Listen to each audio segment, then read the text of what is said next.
So I just brought on a new client. And one of the first things we do when I start working with someone is obviously we go through a bit of an assessment, going through all the signs of burnout that they've been dealing with that maybe they didn't realize they were dealing with, things that they've been ignoring. So I go through a long, in depth list of that with them. And then we go through our goals and what they want to accomplish during our time together. And I break these goals out into 8 different areas. And I get them first to write out what they want from a physical manifestation standpoint of these goals. And then I get them to figure out what the internal desired state is for these same goals. Okay. So an example would be one of the areas is physical health. So the physical manifestation of that would be I want a 6 pack. Okay.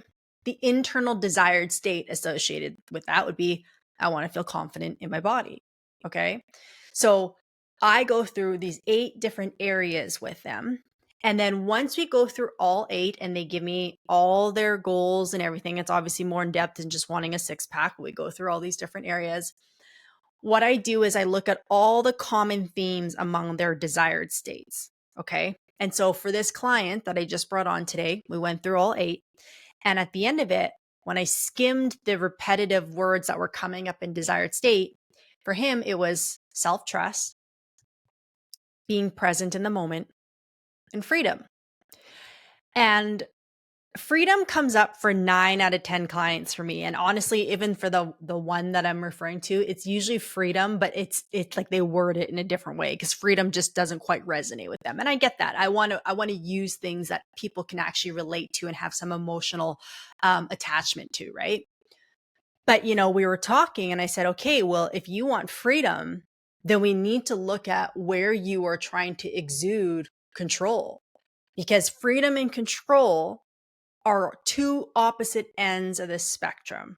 Okay. And this is why I wanted to do this episode today, because I remember when I finally had that click for me and I was like, wow, like if I really want to live a free life, I need to figure out the things in my life that are still controlling me, even though I think I'm trying to control them. They're actually having control over me. Okay. So let's talk about freedom for a moment, because I think freedom, especially in North America, um, we all perceive that we're free, and we are to an extent. There are obviously places in the world where people have way less rights than we do. But I don't look at freedom from just a sense of like, I can go where I want, I can travel, I can, live where I want to. Like, freedom just goes so much beyond that. And again, you have to look at from an aspect of like, what governs the rules on how I live. Like, that is freedom. So we can look at freedom from a sense of finances, right? I want to be able to pay all my bills, no problem. I want to be able to travel when I want to travel. I want to be able to eat when I want to eat and buy what I want to buy, and without money ever really being an issue, right? So that's financial freedom. From a mental standpoint, mental freedom would be I don't want to be bogged down with doom and gloom thoughts. I don't want to be constantly overthinking and worried about what people are thinking or what they said. I want to have, like be able to be creative, and I want to think positive thoughts, and I want my mind to be free. I don't want it to be constantly cluttered, right? There's mental freedom. And then there's, freedom of liberties. Right now, this is crazy in the world. And so a lot of our liberties are being taken away. Like, I live in Canada where I can't get news on my social media. Like, like, like actual news channels that are here don't broadcast on my Instagram. I had someone try to send me like a post from CBC and I couldn't see it. Right. Like, so there's liberties being taken away. There's medical liberties that were taken away from a lot of us the past few years, telling us we had to do something. Right. So there's freedom in multiple aspects. But to simplify it for most of us, freedom just like means, like, it doesn't bother me. Whatever constraints are around me don't bother me. They don't have power over me. They're not holding me hostage. I'm not living my life because I have to abide by these things, right? And Peter Crone has a wonderful, a wonderful saying, and he says, "Life will present you with situations and people to show you where you're not free yet." which essentially means anything that triggers you or you feel like you need to control is where you're not free. Okay. Now, when I'm talking about control freaks, which is who this episode is designed for, I always say I'm a recovering control freak. Most of us have gotten to where we've gotten in life because we have been control freaks and we've been perfectionists and type A's and a bit neurotic. Okay. But we have to look at what the cost of that is. And just because we've gotten to these places by being a control freak, like what's the trade off? Right? Like, really, what is the trade off? And, it was probably about this time last year. I was working, I obviously work for myself now, I work from home. And it clicked for me the fact that freedom and control are two opposite ends of the spectrum.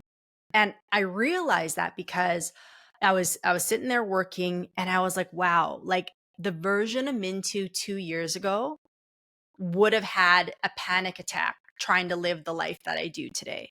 Even though the version of me 2 years ago was praying for this life, was praying to be able to control my own schedule and work from wherever I want to work and take as much time off as I want to and work as long as I want to and be able to work with the people that I want to work with. And I was praying for this life. But my life has so much more freedom now than it did before that my nervous system of the past would have had a meltdown because it's not enough control. I was still operating from a place of I needed to control everything, where this amount of freedom would have shocked my system. I would have been out, right? And I probably would have self-sabotaged, and I probably would have ran back to a job working for someone else. I would have done all these things, right? And so I told my client today, if freedom is a goal of yours from an internal state, first of all, the fact that he wrote that down so many times as a goal shows me that he's not experiencing much of it right now. It shows that there's a longing and a desire for his system to feel that. But also, if he's not experiencing much of that right now, then that means we need to baby step it into his nervous system, because his body, just like mine, will not respond well to a lot of freedom, right? Like, if I told them, hey, you don't have to work for 6 months, you just get the time off, go ahead and do whatever you want. Part of him would probably be like, oh my God, yeah, I need it. I need the rest because I'm burnt out. But like a month in, he'd probably be like, I need to go back to work. I don't know how to be this free. I don't know how to not have a bunch of things I need to control. I don't know how to exist without a bunch of things controlling me. Right. And so, you know, an everyday example is our emails, right? I know a bunch of you check your email constantly, even when you're not at work or even when you're on vacation. I was one of them, right? I was one of you. I'm a recovering control freak, right? Where I used to be on vacation and I would just constantly go into my email and refresh and refresh and refresh like 10 times a day. And not because that there was anything in there that I was waiting for, but I was just trying to stay ahead of it. I was just trying to just get a control over what could be happening in my inbox potentially. So then I'm checking my email once an hour while I'm laying on the beach. If I don't have good service, I'm walking to find it so I can just refresh my damn email, right? To see if anything came through. And here I am thinking I just want to have control over the situation, when really my email had control over me, right? Like, think about it. Who was really owning who in that moment? My email owned me. I was at its beck and call. And here I am saying, I want more freedom. Well, I don't even know what that really looks like, right? Or how to experience that. And so, again, I think all of us want freedom in some way, shape, or form. But the way you get it is not by controlling everything around you and then you end up free. The way you really, really cultivate, the way you really manifest freedom in your life is by first feeling it internally and then letting your external world adapt to meet it. Okay. I love the tuning fork example.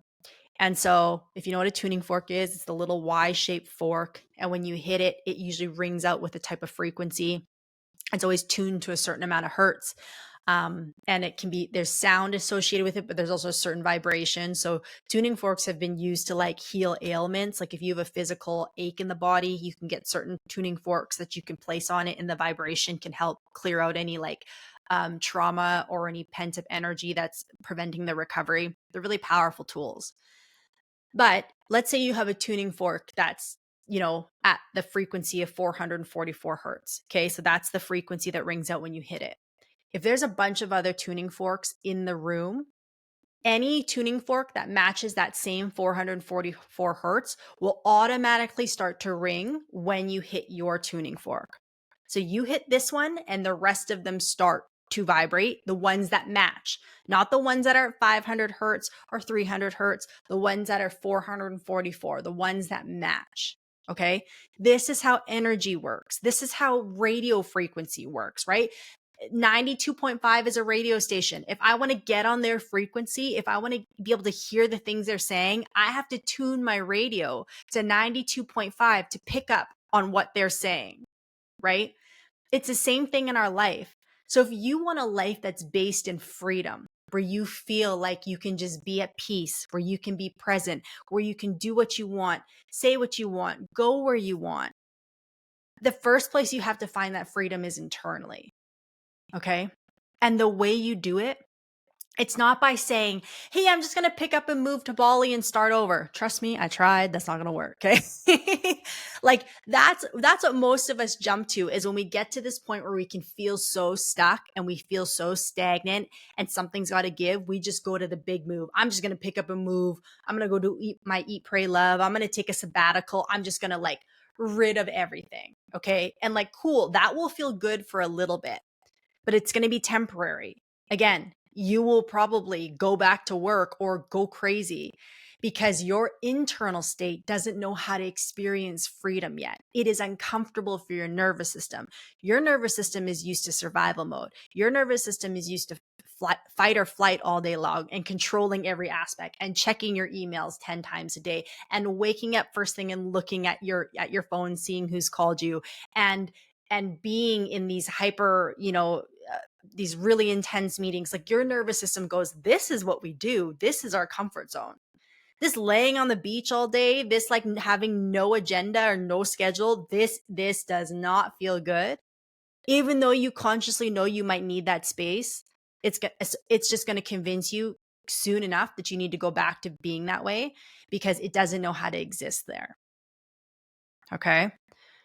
So if you want more freedom in your life, in maybe a smaller capacity or just overall, you want to feel free. You just want to feel at peace. You don't want to feel like there's constantly something that's being held over your head or that you have to do. Okay. You need to introduce it in baby steps to your system so that your nervous system and your body and your mind can go, oh, this is what this feels like. Oh, this is actually quite nice. Oh, I want more of this. And the more you introduce this to your system in baby steps, the more comfortable it will feel, the more your system's naturally going to crave it, and you're going to start attracting situations that allow you to be free. Okay? So let's walk this through. Let's workshop this. So let's use the email example. Okay? Right now you're checking your email once every hour while you're on vacation, okay? Not really free, you're not present, you're not enjoying the moment. I don't care what anyone says, you're not. So now we have a choice, okay? Every time you go to pick up your phone to refresh your email, you need to pause and you need to ask yourself, is this control or is this freedom? If this is control, every time I check my email, I'm going to reinforce that my phone, my work, my email owns me. And as long as it owns me, I will never be free.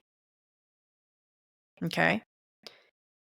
Or you could say, I'm not going to choose to check my email right now because subconsciously I know there's probably nothing there. And instead, I'm going to put my phone down and I'm going to choose freedom. And by the way, I'm not saying you can't check your phone at all, but like be intentional. Maybe you check it once in the morning, once in the afternoon, and that's it, right? Not this unconscious, subconscious, pick up and scroll, pick up and refresh, pick up and refresh. You guys all know what I'm talking about, okay? I'm not saying you never check your email and just let it all just build up. I mean, honestly, on vacation, I hope you don't, but I know that's not always realistic depending on your responsibilities and your role. But you can be way more intentional, like checking it once in the morning and checking it once in the afternoon, right? I'm talking about getting rid of that subconscious default behavior of check, check, check, right? So if you can say no to that and you can say, no, I'm not going to pick up my phone and refresh right now. I'm going to put it down and I'm going to go back to drinking my pina colada on the beach, whatever it is. I'm going to go back to reading my book on the beach, and you let it be. Every time you do that, first off, there's going to be a very visceral response in your body, and your body's going to maybe have a pit in your stomach, or your chest is going to get tight, or your brain's going to be like, what if something goes wrong? What if something goes wrong? And all this is the body saying, hey, this isn't normal for us, and we don't know what to do about it. That reaction and that uncomfortableness in your body isn't saying what you're doing is wrong, right? Which is what most of us interpret it as, like, oh, I feel uncomfortable about this, so this must mean I shouldn't do it. That's that guilt and that selfishness that you're trying to judge yourself with. That feeling that comes up is not a sign that you're doing anything wrong. It's just a sign that you're doing something different, right? And in this case, different is good. Okay. But I promise you, every time you decide to put your phone down instead of refreshing your email, it's going to get a little bit easier. Okay. So if you're checking your email 10 times a day, and today you just only do it 3 times, guess what? Those 7 times that you consciously said no and you worked through the discomfort in your body, because your body essentially thinks it's going to die when you do that. Okay. I know that sounds dramatic, but that's what survival mode is. The nervous system goes, the only way we've succeeded, the only way we've been accepted and loved and survived is by checking our phone this much, by being a control freak. And so now you're telling me not to do that? Like, whoa, don't know how to exist like this, right? So literally, that visceral feeling, that very real discomfort that comes up when you don't go to check your email, it's going to trick you into thinking you're doing something wrong. And then you're going to attach a story to it and being like, I'm being lazy. What if I miss something? This is going to look unprofessional. I'm going to have so much work on my plate when I get home. If I don't do this now, it's just going to pile up, and it's going to attach all these stories to it. Okay. But what's happening is these stories are just trying to place the discomfort in your body, when all the discomfort is telling you is this is different. Not bad, not wrong, not lazy, not weak, not failing, just different. Okay.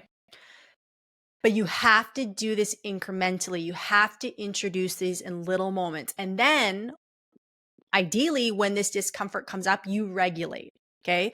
So when you go to check your email and then you put it down instead, and instead you start spinning and your chest gets tight and your head's got all these stories in it and your foot's tapping and you're like, like you just want to pick it up and check so bad to like get that fix of control. You need to go do something else. You need to get out of your head and into your body. You need to go do 10 jumping jacks. You need to go do a light stretch. You need to go for a walk. You need to go out in the sun. You need to do something that activates the body and gets you out of your head. Because if you stay in your head, you're going to pick up that phone. I'm just telling you now, you will pick up that phone because your subconscious is going to default and say, we don't need this. Freedom, schmeedom, who cares? I want to feel good right now, and I need that control to do it. But this is a slippery slope. And this is how you stay owned and trapped and controlled by all these things in your life that really you're the one that should be free of, right? So I'm telling you this to say that if you feel like that right now, if you're craving more freedom in your life, you absolutely can have it. Hands down, hand on my chest, with every fiber in my being, I know you can have it.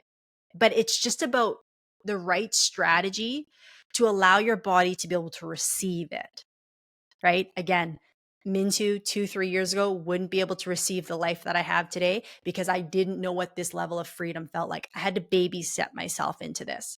Like the first year off my job, guys, like, yeah, I went traveling, but I went back and forth so many times. Do I get a job? Don't I get a job? Do I get a job? Don't I get a job? But for me, leading up to me leaving my last career, a big thing for me was I don't want money to ever be the reason that I get stuck somewhere, because that's why I spent 9 years at my last job. And again, grateful for it, grateful for everything I learned, grateful for the lifestyle it afforded me and what it taught me. But I was only there for money. And to me, that's a sad way to live. Like, something that's taking 8 to 10 hours out of me every single day is only because of money. No fulfillment, no joy, no purpose in it. Like, sad. I didn't want my life to be defined by that.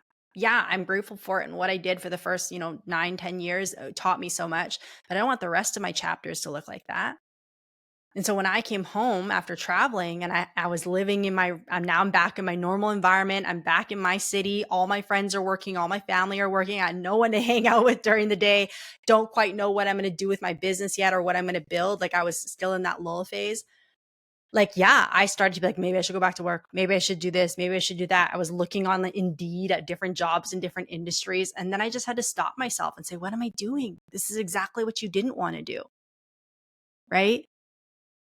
And so I had to introduce freedom slowly into my system. Now, I went the route of just like throwing caution to the wind and I gave it all up and had to navigate it. But I would say that's probably the harder way, guys. Like, you can start introducing freedom into your life a lot sooner in smaller doses, so that when you get to that point of maybe wanting to make a big decision of welcoming freedom into your life, it won't feel so scary. Right. And actually, as I'm talking about it now, I was doing that up to the point of leaving my job. Like, I was not putting in as much hours, because the extra hours I was putting in before was not because I had to. It's not because my boss wanted me to. Sorry. It's because I felt like I had to prove myself. There were so many times where I stayed late. My boss would be like, what are you doing here? Like, my partner could handle it. He's like, he can handle it. And I'm like, oh no, I just want to make sure it's done right. And he'd be like, okay, like, cool. And like, yeah, did that let him know I was like a team player and he could trust me? Of course, but he never expected it. I just did it all to myself. Why? Because I was a control freak. But did I actually have to be there? No. Would the work have gotten done just the same? Would I have made just the same amount of money and had the same performance? Probably so. Right? But this is the story I was telling myself in my head. So if you want freedom, if you want to stop being so chained and controlled by these things in your life, you just got to start little. Start with the email. And just, even every day, whether it's food, whether it's your email, whether it's things for your kids, whether it's, saying yes to hanging out with people you don't want to, just ask, is this bringing me closer to freedom, or am I trying to control something here? And then that's going to tell you how you're living your life, right? And then you just got to baby step it in. And shameless plug, if this is you, if you're a high performer, if you're a high achieving executive or business owner, and you're like, I've done all these things, but I want to experience that freedom in my life. I want to get back to feeling more joy and being present with my loved ones, and actually just like looking forward to the day and having energy and enjoying life again. If that's you and this is what you're looking for, hit me up. This is what I do. This is what I do for high performing, high achieving professionals. I teach them how to have true freedom, not just externally, but internally as well.